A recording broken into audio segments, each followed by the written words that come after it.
Bapak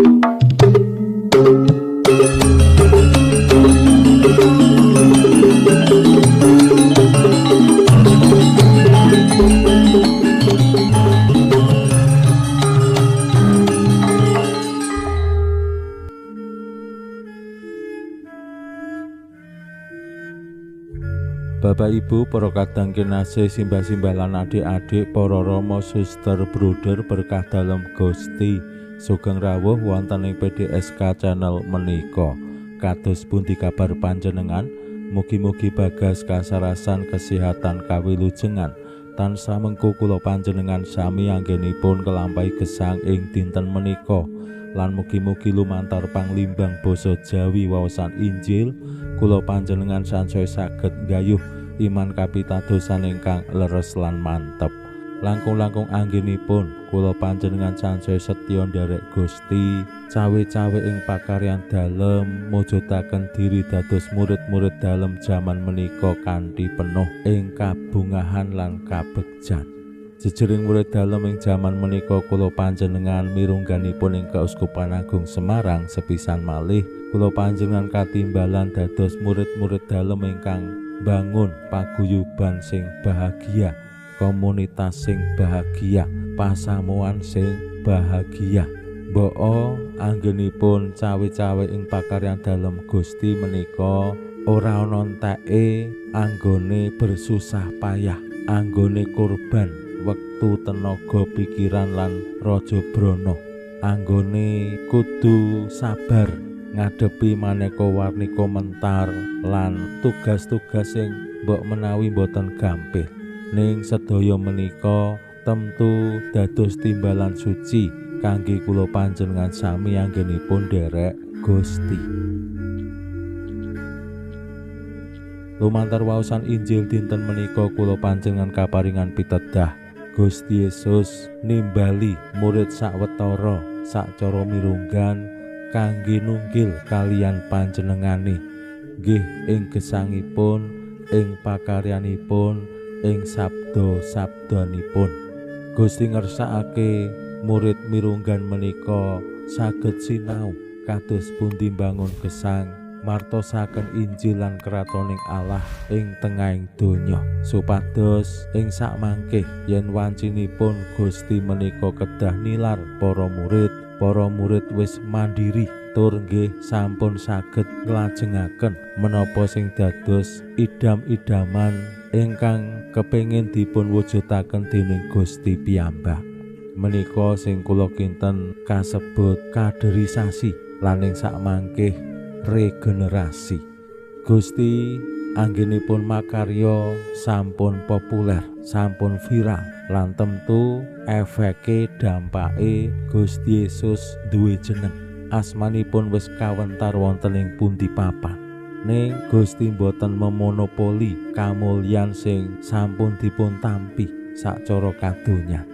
Gusti tetep paring kesempatan dumateng para murid ingkang dipun kersakaken supados nggih nderek ing popularitas dalem, saengga ing sawangke rikala para murid kedah tanda kutip nggentosi Gusti ing pakaryan-pakaryan dalem ing alam donya, para murid wis duwe jeneng.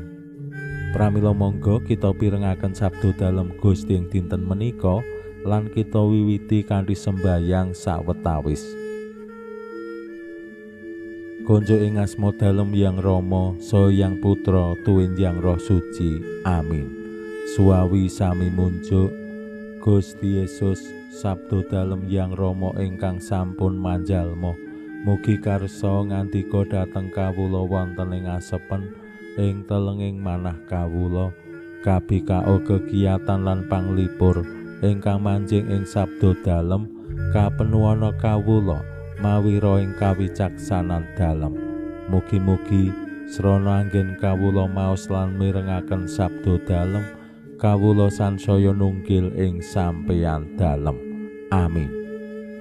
Waosan Injil kapetik saking Injil Markus bab 3 ayat 13 ngantos dumugi 19. Nalika samono Gusti Yesus minggah ing gunung lan nimbali sapa sing dikersakake piyambak, lan para murid ya padha sowan.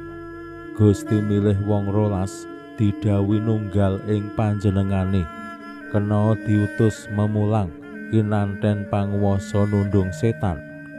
Wong 12 sing dikersakake mau yaiku Simon sing diparabi Petrus, banjur Yakobus anake Zebedius lan Yohanes sadulure Yakobus sing padha diparabi Boanerges tegese anak ing gluduk, nuli Andreas, Filipus, Bartolomeus, Matius, Thomas, Yakobus anake Alfeus, Tadius, Simon sing karan mempeng lan Yudas Iskariot sing nyidrani Gusti.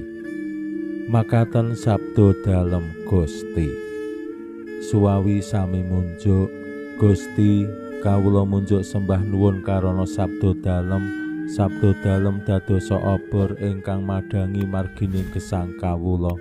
Katuntuna kawula sageta sabda dalem menika numusi manah ngantos tansah krembaka kangge nggayuh gesang ing swarga. Amin.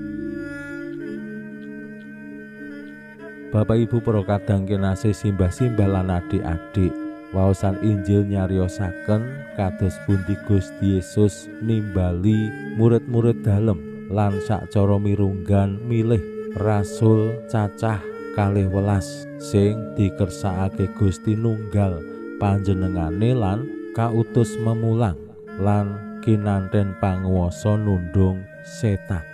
Murid sanesipun mbok menawi benteng kalian murid mirunggan sing cacah 12 menika temtu saged dados kaca benggala tumraping kula panjenengan. Cawe-cawe ing pakaryan dalem Gusti menika boten kedah kudu padha berkahi panguwasane, ketrampilane mulang lan sapanunggalane. Gusti piyambak sacara mirunggan milih 12 ingkang bakal nunggal panjenengane lan diparingi panguwasa. Temtu murid cacah 12 menika sing nggadhahi semangat lan kalunggaran luar biasa. Nek boten mengko mung pasang jenenge ana wonge ora ana, jenenge tertulis ning wonge karo kegiatane blas ora aktif. Lan Injil ugi paring katrangan-katrangan menggaing murid sing pinilih kala wau.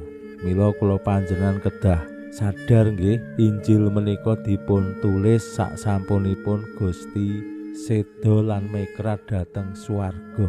Boten sesarengan kalian rikala Gusti Yesus tasih sugeng, boten mekaten.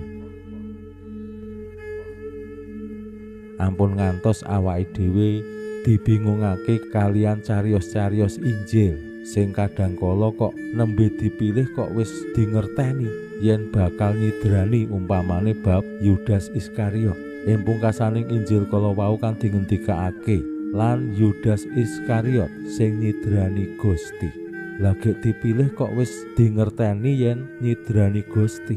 Ayen kula panjenengan boten sadar bilih Injil dipun tulis sak sampunipun Gusti seda, awake dhewe bisa dibingungake. Lho kok Gusti milih wong sing nyidrani? Gusti kok milih rasul utawi milih murid mirunggan kok sing berkhianat?